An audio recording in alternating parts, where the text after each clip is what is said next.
other Caribbean destinations. And I think that's all you need to know about me right now, besides the fact that in 2021, I was diagnosed with multiple myeloma. Okay. Thank you, Marilyn. Can you take us back to 2021? What were the early signs that led to your recognition that something was amiss and that led to the actual diagnosis of multiple myeloma? And if you can just give a brief as to what is this rare form of cancer? All right. In 2021, yeah, well, let's look at 2021. That is in the middle of COVID, eh? And I had been having severe leg pain, joint pain in my hip and my upper thigh. And for a whole year, the year 2020, I had been going to doctors, mainly orthopedic people, because it was my bone, and I figured the orthopedic people would be able to tell me. They sent me for x-rays, MRIs, all kinds of things, and they could not determine what was causing the level of pain I said I was experiencing. But I kept on going because the pain was getting worse and I knew that something was wrong. So I started to pray a lot. I had a conversation with God, and I said to him, listen, something not right, please lead me where I'm supposed to go. And one day I went to one of Hingston's exhibitions and met a friend I had not seen for years. And I asked her how she was. You know, when you ask people how they are, they just say to you, oh, I'm fine. No, she decided to tell me she had multiple sclerosis. And I was like, what are the manifestations of this? And they sounded like mine. So I said, how did you determine this? Who diagnosed it? She said, a neurologist in Florida. Now, I wasn't going to a neurologist in Florida, so I found a neurologist here, Dr. Alion, who is just fantastic. And I told him that I thought I had multiple sclerosis, and he said, no, you don't. But he sent me for tests and more tests, because I went to him with the whole lot of tests that I had done before. And he said to me, come back in a week, do these other tests and come back in a week, which I did. And he said, you have multiple myeloma. And I said, thank you. And he looked at me and he said, you know what that is? Now, I didn't really know what besides it being a cancer.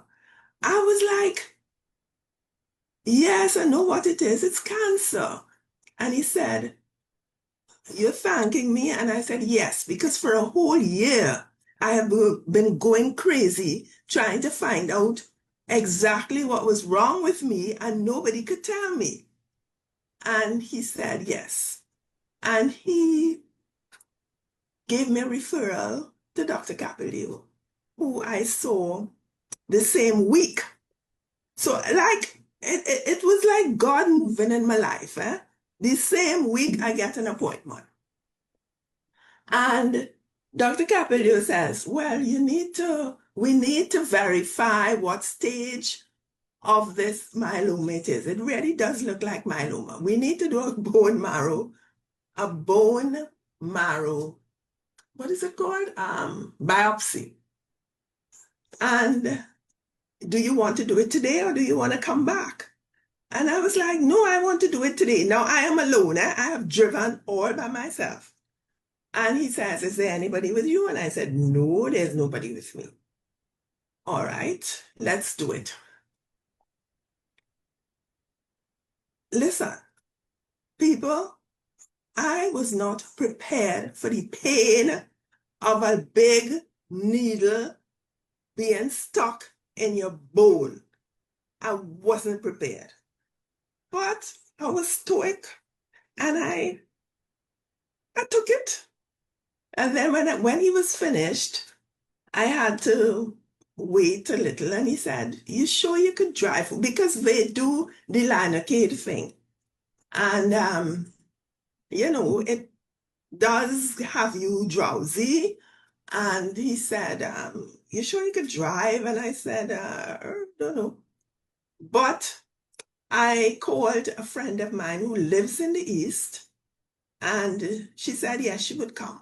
But I was waiting for a very long time, and she didn't show because she was doing stuff and she just didn't reach me yet.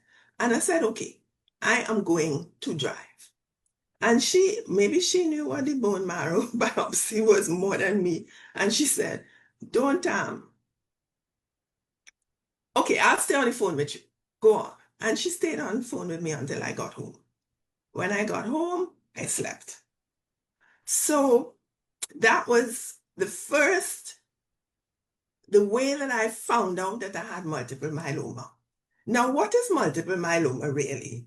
Multiple myeloma is a rare blood cancer that forms in the marrow of the bone, and it attacks the bone. So, and causes severe, severe, severe pain. I cannot tell you the amount of pain that I was experiencing with this multiple myeloma. The thing about multiple myeloma, I found out not from my first visit, but my second visit when I got back the results of the biopsy, which confirmed the stage and so, was that multiple myeloma is not curable, but it can be managed. You will never get over multiple myeloma.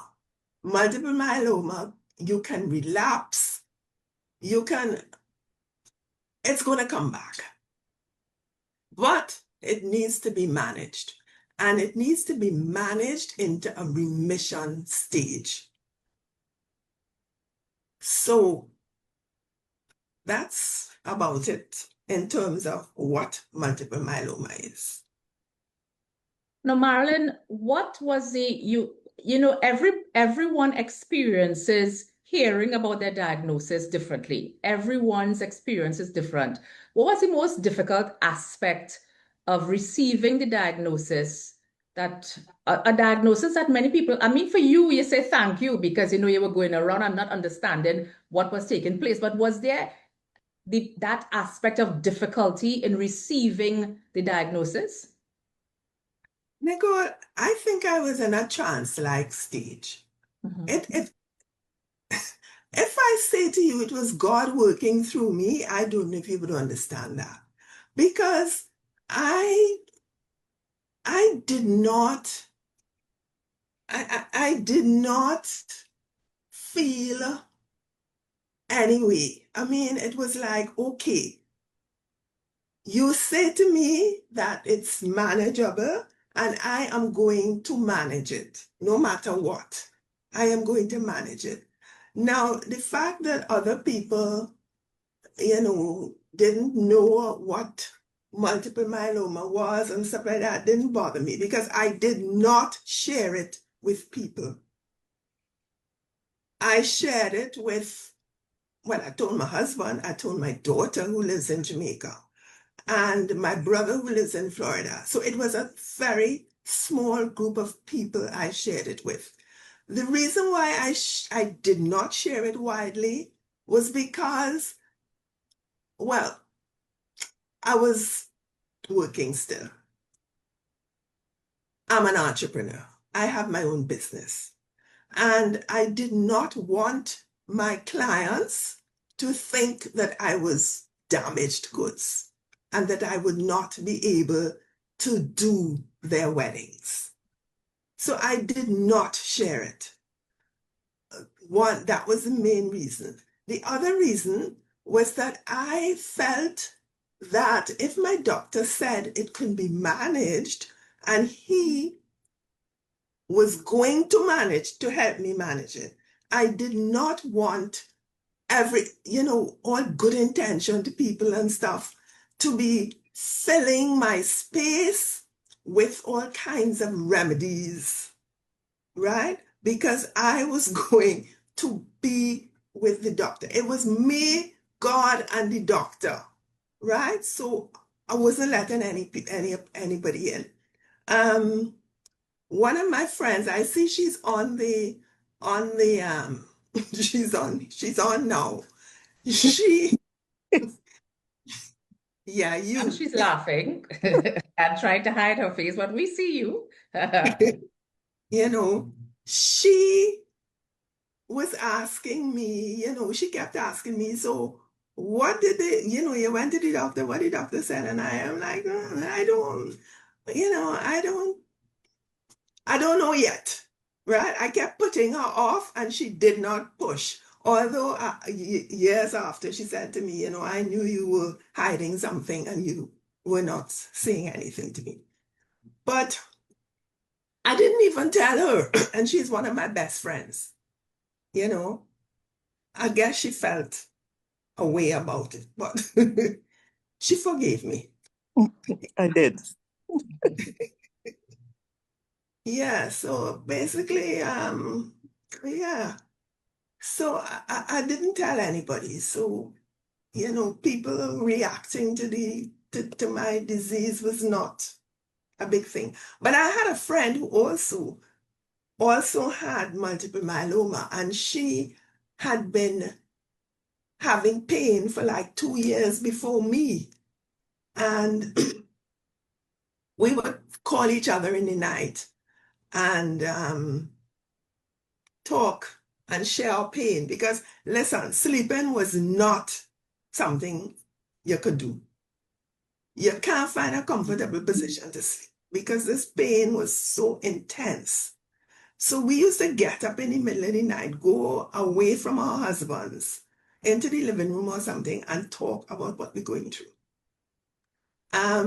She discovered that she had multiple myeloma around the same time I did. But hers was, by the time she found out it was multiple myeloma, she was at about the stage 3. There are 3 stages of multiple myeloma, by the way. After the smoldering, you get stage 1, you get stage 2, and you get stage 3. When she found out, she was at stage 3. So she was not able to get the kind of treatment that I got being at stage 1.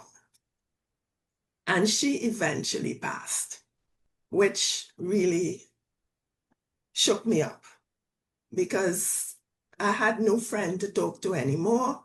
And she kept saying to me, Marilyn, we have to do something about multiple myeloma because people don't know about it. And it's it's a serious thing. You die. We have to do something about it. She said, I can't do anything about it, but you can because you are still around and you are still, fighting it. And at that point, I said to her, no, I'm sorry, I can't because I haven't told anybody. And she stopped talking to me for a while.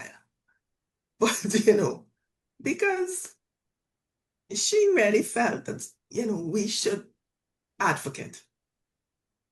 So, yeah.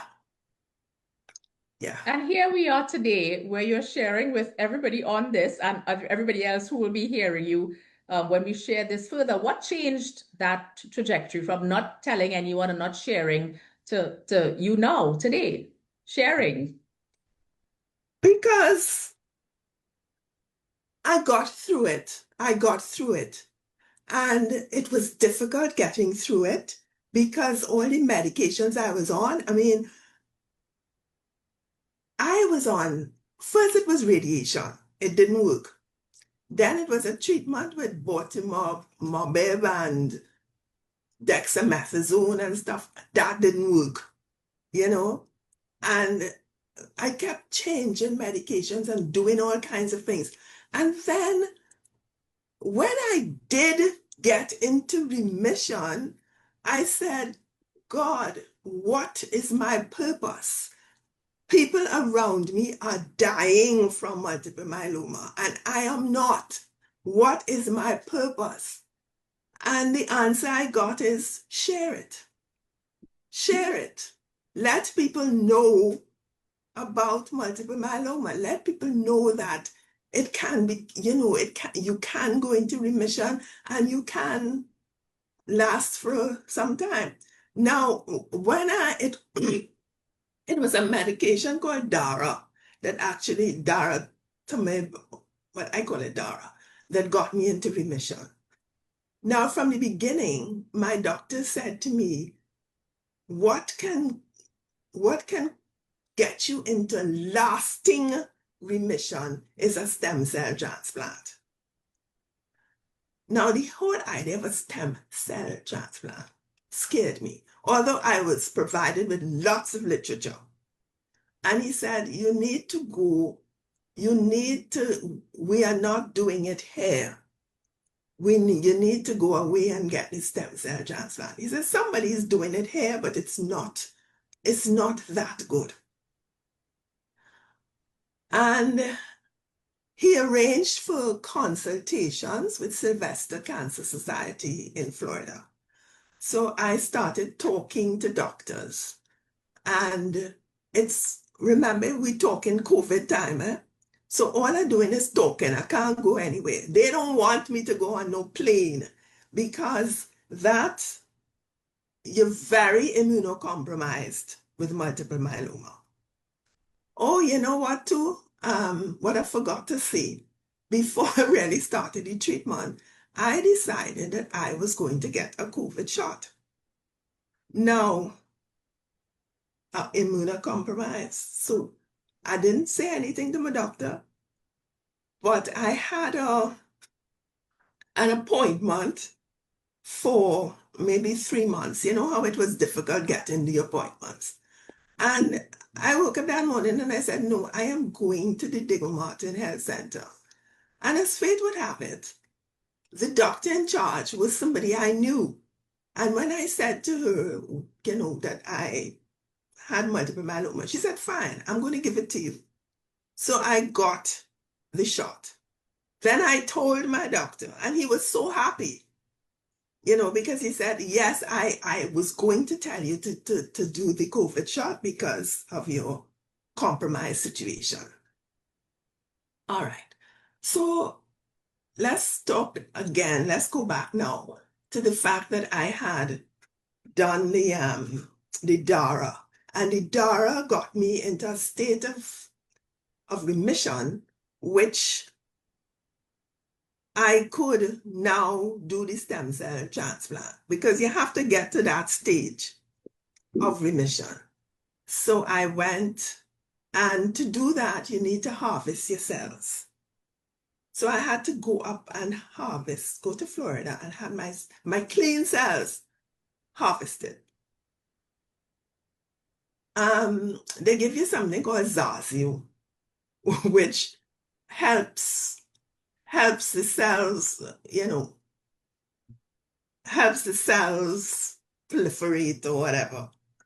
And that is another painful thing, the Zazio. Because after the Zazio was, I had to get 3 shots of Zazio, 3 different days. And that Zazio, anyway, that was a different kind of pain again. I've had so many different kinds of pains. But yeah, now most people have their cells harvested and then they go straight into the stem cell transplant. I didn't. Guess why? I had 2 weddings that I had to do. I had to do the weddings. So I told them, no, I'm not going to do it now. They said, okay, they could keep the cells, keep the cells, freeze the cells, whatever they do with it. And when I was ready, I could do it. So that's what I did. I came back and I did my weddings and then I went. And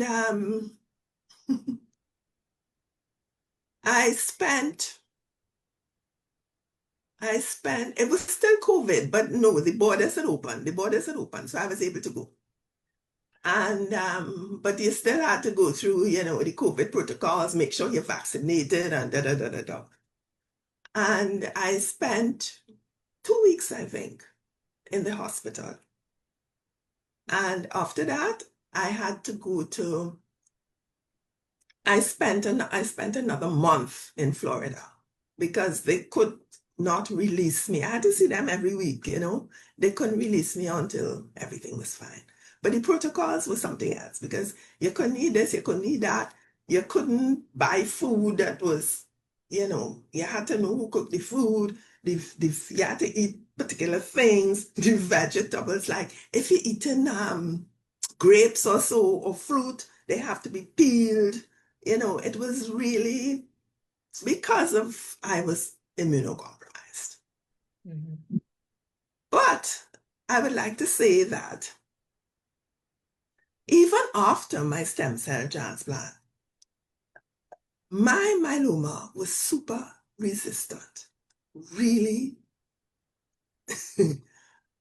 I came back, the PET scans, everything, there was still some myeloma.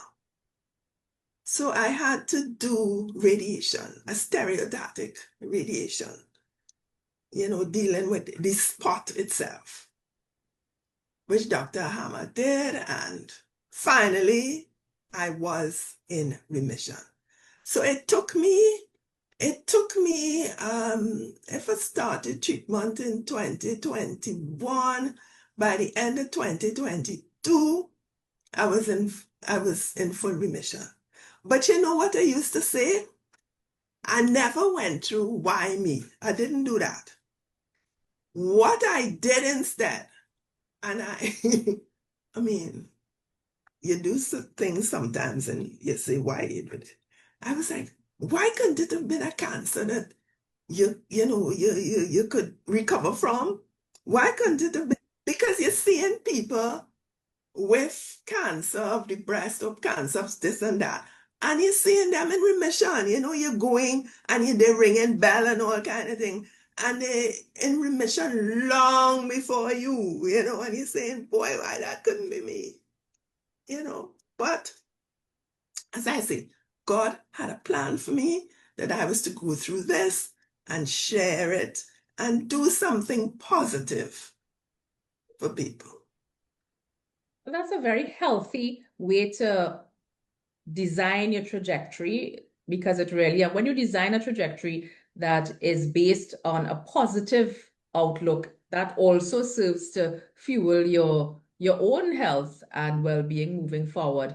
Now, any of you online who would like to ask questions, just raise your hands, because I'm sure Marilyn would be more than happy to entertain some of your questions, just because, as I said, this is a sharing, so feel free, just nudge us so that I can cue you in to ask a question or two. Marilyn, was this before or after we played Mass?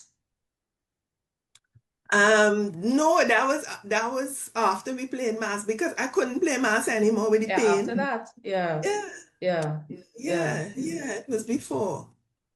Now, were there any misconceptions that you would have had about cancer before your diagnosis that would have changed once you began going through this process? Um, well, it didn't change when I was going through the process, but it was like I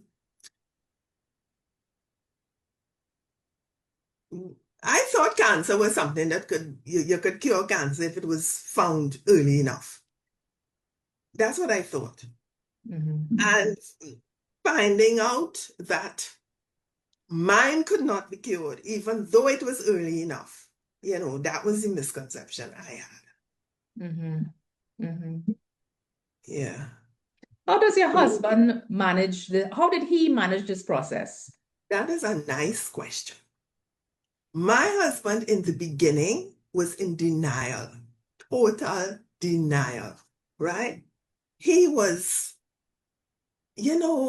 like going to doctor's appointments and stuff like that. He was just not there. Okay, so because he always thought of me as a strong person that could deal with anything. So when I was going through my pains and going through my mood swings and stuff like that, he couldn't deal with it. I had to sit him down and, I even told my doctor, my husband is just not on board. And I had to sit him down and tell him, hear this. I need you. I need your support. I am not strong. I am not as strong as you think I am. I need your support. And after sitting him down and really bearing my heart, I mean, he went a full circle and became extremely supportive. Extremely supportive. I don't think I could have done. And I think too, it was early enough on the journey that he came on board. But he has been really supportive. You mentioned, but you're professional, you're a destination wedding professional, renowned across the region. And so how did you manage your business and manage treatment and so on? Well, the wedding, I have a good team. I have a good team. That as a matter of fact, one of the people on my team, I know that she's in the healing hub now. I have a really good team, so that when I had to do weddings in Trinidad, I micromanaged. I mean, I don't know how they felt about me micromanaging, because I really micromanaged, but they were, they came through for me. I didn't do, did I? Oh yes, I did. Oh yes, I did a wedding. A destination wedding in Jamaica. Yeah, I did that too. And that was, my daughter helped me with that one, because I didn't take the team with me. So my daughter helped me with that. So the weddings, and when I was recovering from my stem cell, there was actually a wedding I was doing. I was lying there in the bed and, making sure that everything was good. It's easier now, excuse me. It's easier now, though, for me to do the sandals things, because Sanders has a team that can help, with the weddings. So doing the Sanders weddings is easier than doing a destination where I do not have that. That's because I do get tired, right? And I get tired. But the easiest part is the Sanders bookings. People who want to go to Sandals, and it's just a matter of a laptop, right? And getting them in. So that is where my focus really is now, right? The agent part of it. So if people want to go on a vacation, not only to Sandals, because I said I'm doing everywhere now, I will book you. How did your children manage this process?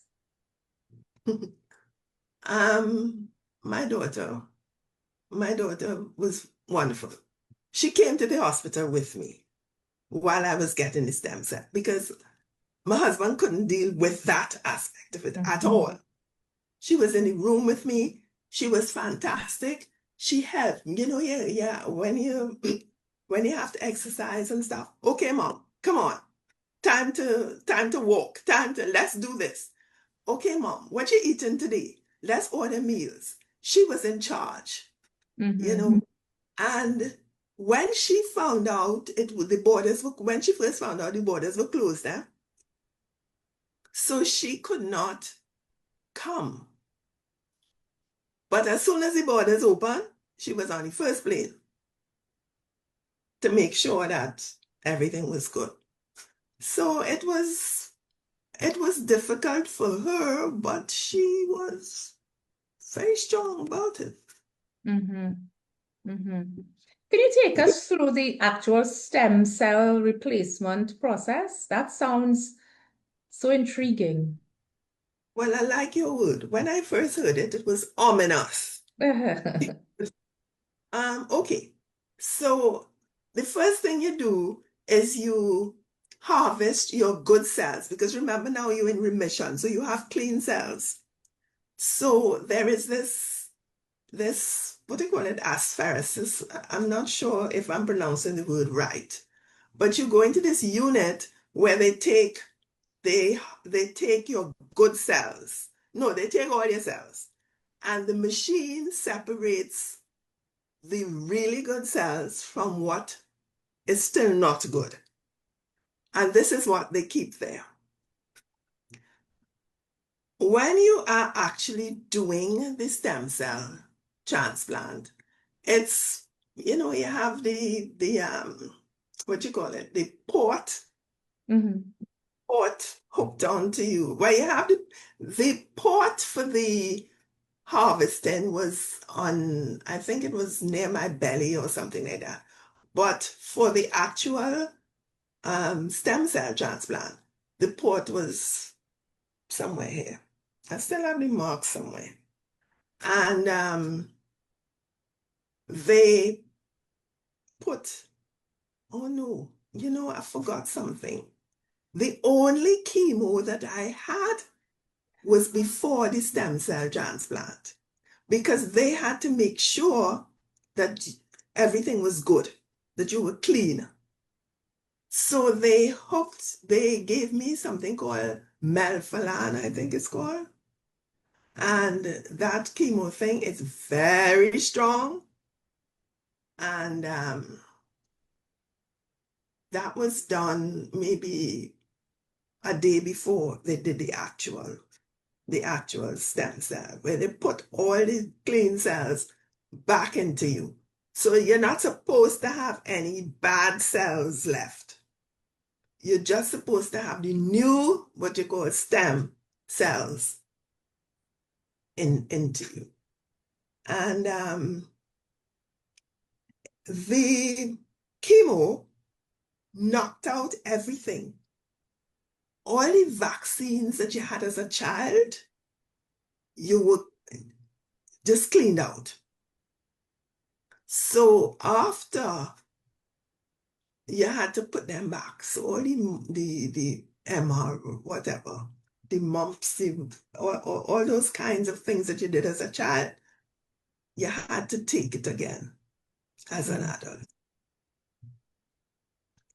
So yeah, but it wasn't that bad. Actually, when I went for the harvesting of the cells, I realized it was not that bad. It was not going to be that bad.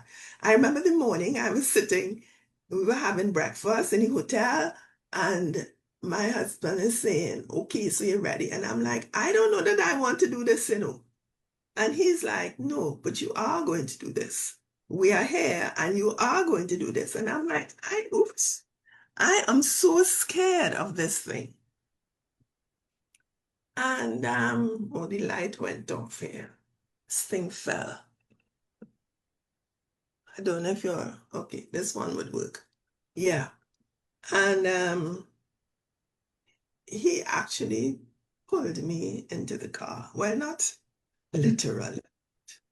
And we went and we did it. And being there and realizing that, the kind of care you could get and stuff like that, I was feeling much better.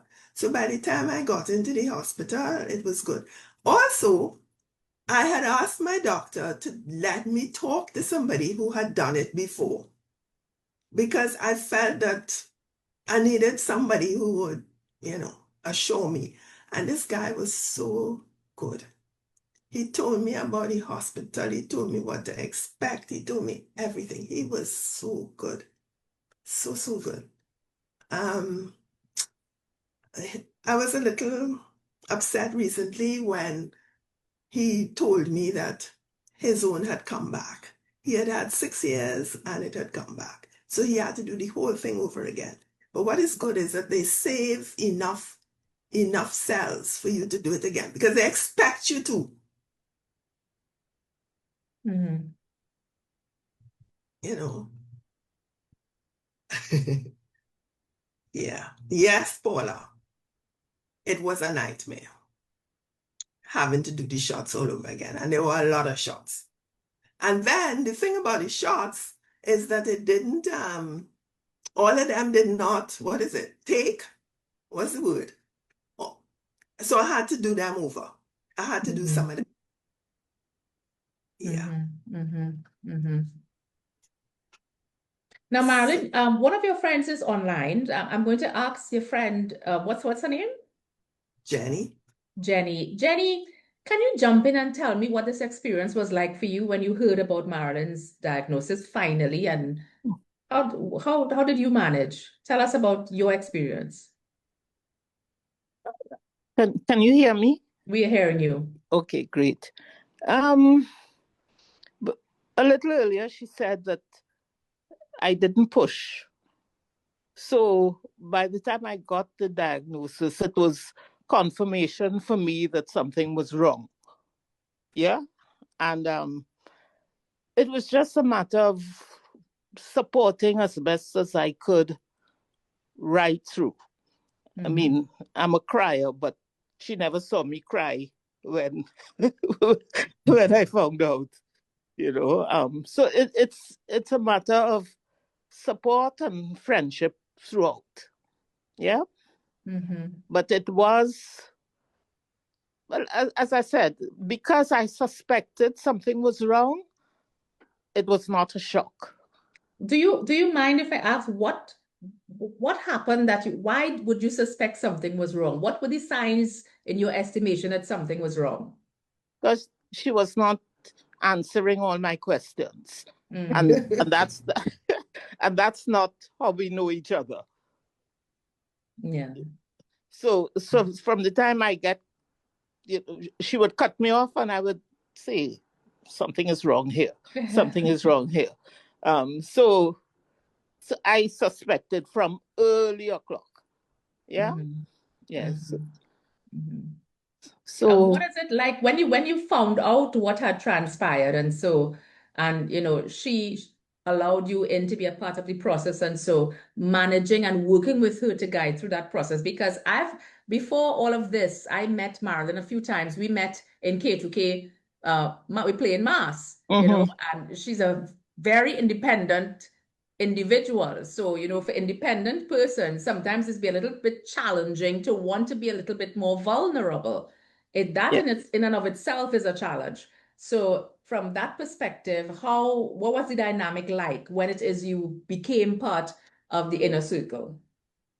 It was just a matter of being there for her, taking a phone call, whatever time, talking it through.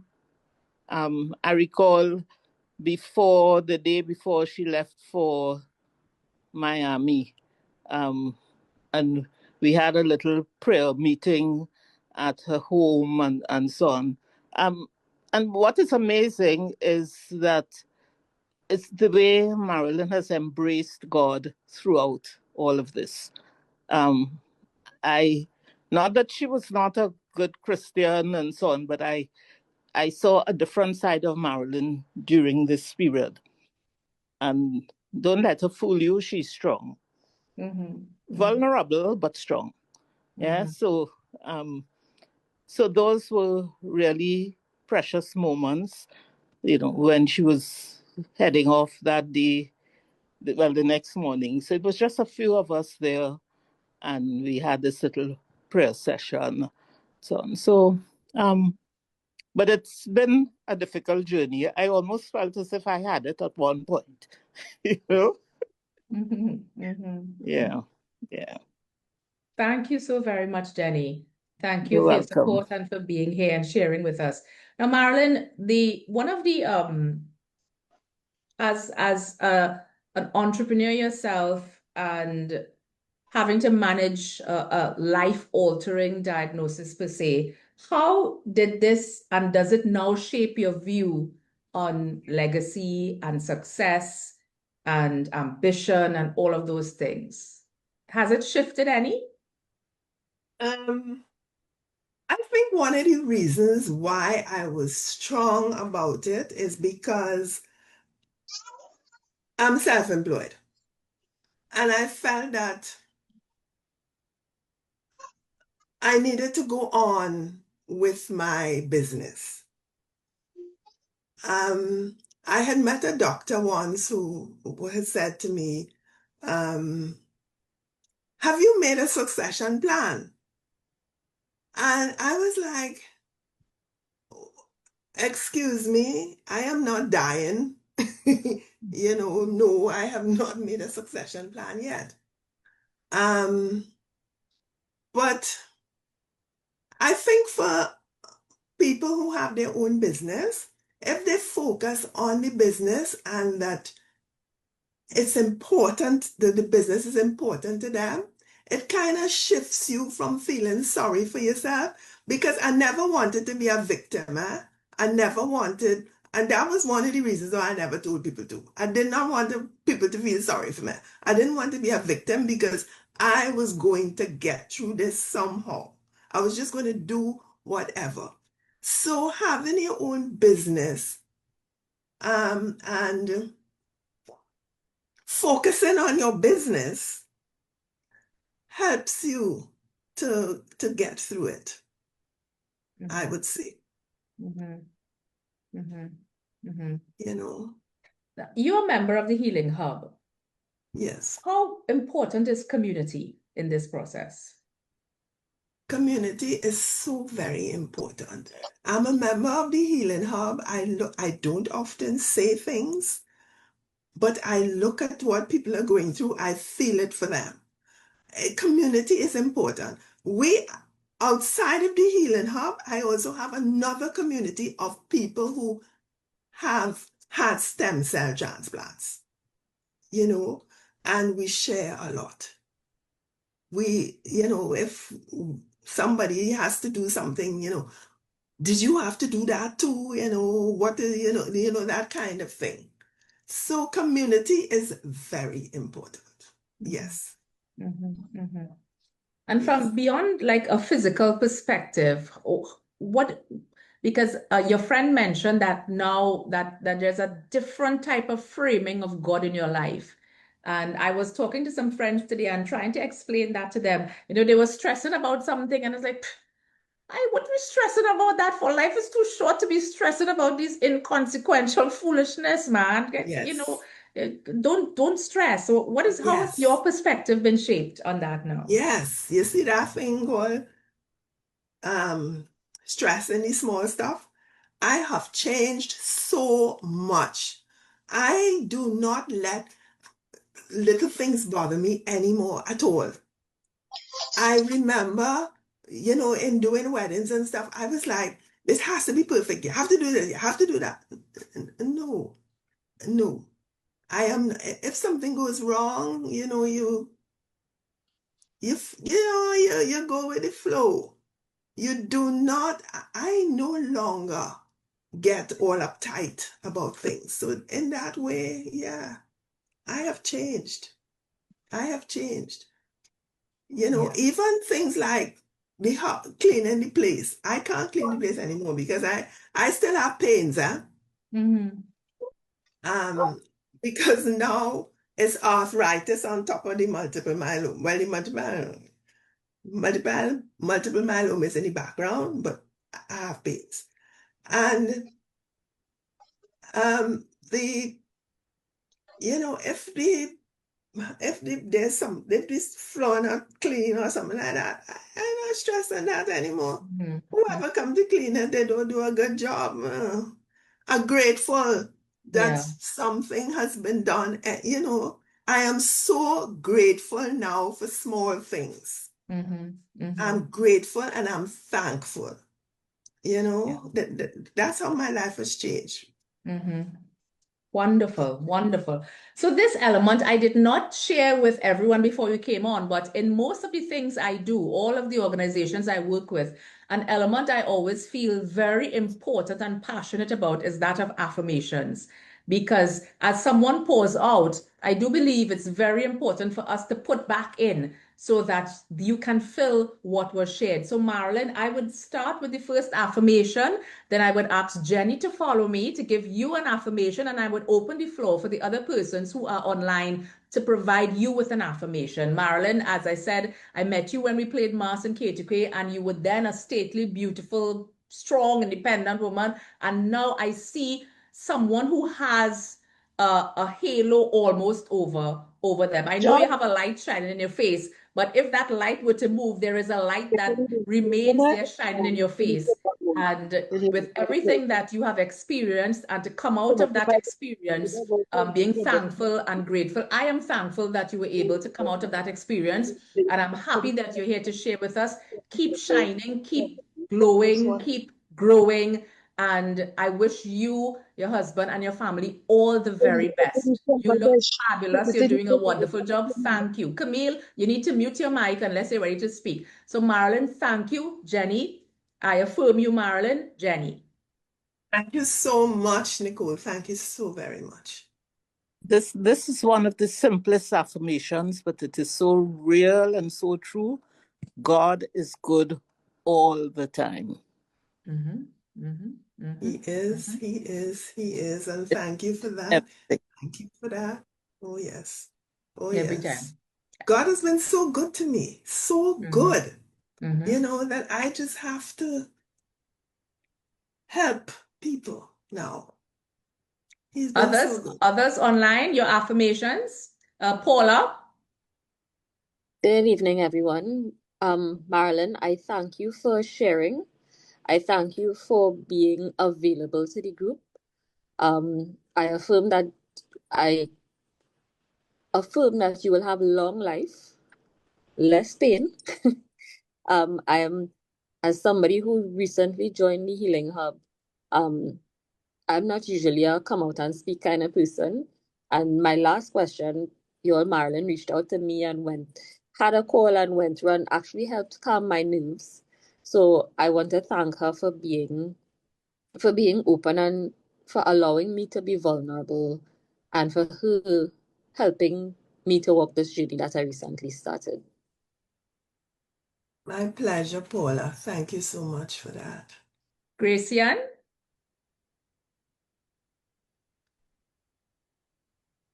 Gracian, your hand is up. I'm sorry, I thought I was unmuted. A pleasant good afternoon, Marilyn. Thank you so much. As a cancer survivor myself, I wanted to know more about multiple myeloma, and thank you for that great explanation. I affirm to you that you are unique. You are so vigorous. Continue walking that path and continue being the supportive person that you are. I live for that, just to support and be there for someone. Thank you so much. Thank you so much. Wonderful. Others online? Come on, y'all. Good afternoon, Nicole. Good afternoon, Marilyn. It's a pleasure to be in the chat this afternoon and to hear from Marilyn. It has been a journey. And what I would like to tell you is that, you know, the Lord does not give us more than we can bear. And He knows that you are able to bear this. You are more than a conqueror. And there's a scripture that says, weeping endures for a night, but joy comes in the morning. So you're going to enjoy your day. Things are going to look up, and be strong. Be strong. All is going to be well. Okay? Thank you so much. Thank you. Petra? Good afternoon, everyone. Marilyn, thank you so much for your contribution today. I affirm that you will continue to shine through everything that you are going through. You are a star and you will always be. And the healing hand of God is upon your life now and forevermore. Thank you, Petra. Appreciate it. Wonderful. Janelle, care to do an affirmation?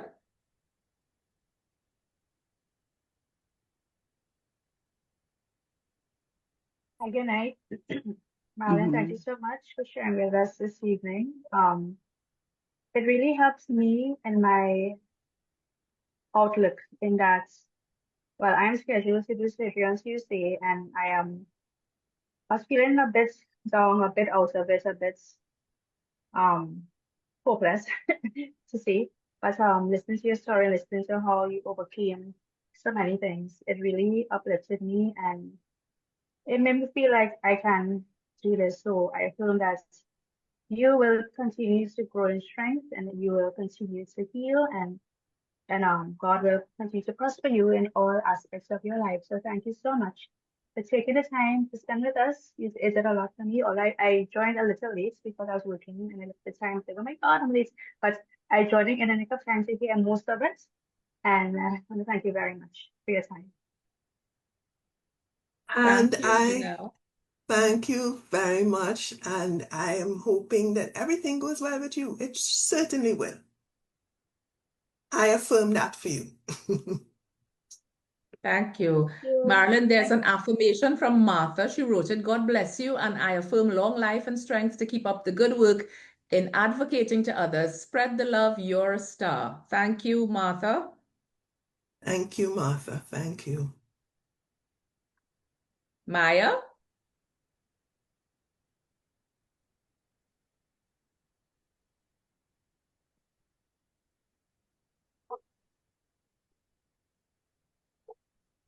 Which Maya is it?